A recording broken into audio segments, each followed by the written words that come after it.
Les travaux de la première phase du projet de construction, modernisation et exploitation de la route Kalemi-Manono en mode partenariat public-privé confiés au concessionnaire Faépon par le gouvernement de la République sont aujourd'hui exécutés à 85%. Cette première phase consiste en la construction d'une route en terre battue sur l'ensemble des 430 km avec tous les ouvrages de traversée.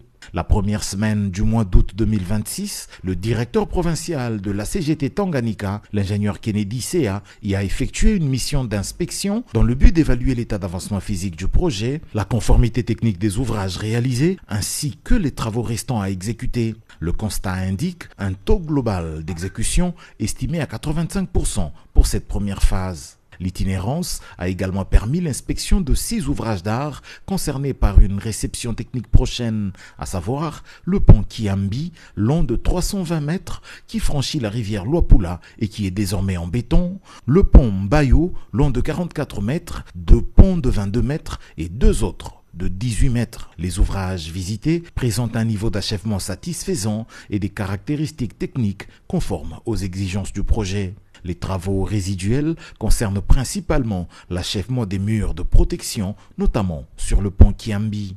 S'agissant des travaux routiers, les interventions sont actuellement concentrées sur la section PK34 au PK52 et du PK55 au PK340. Les activités portent essentiellement sur les travaux de terrassement, la mise en forme de la plateforme et les opérations préparatoires à la poursuite des travaux de chaussée. Au cours de la mission, la délégation a été reçue par l'administrateur du territoire de Manono, avec qui les échanges ont porté sur l'évolution du projet, son impact sur le désenclavement de la région, ainsi que sur les perspectives de développement socio-économique induites par la future mise en service de ces taxes routiers. La mission conjointe Agence congolaise des grands travaux, administration territoriale, a par ailleurs permis l'inspection du poste de péage en cours de construction au PK79.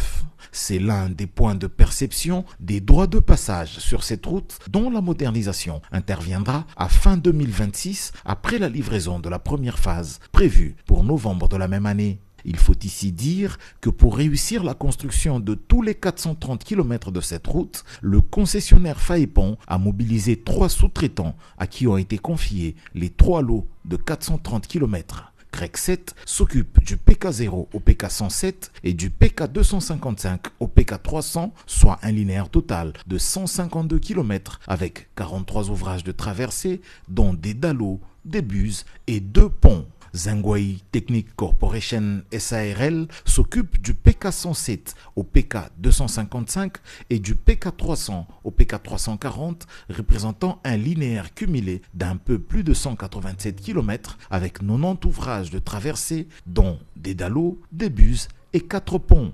L'entreprise Kiayang, pour le lot 3, s'occupe du tronçon compris entre le PK340 et le PK426, soit un linéaire total de 86 km avec 152 ouvrages de traversée, dont des dallots et des buses.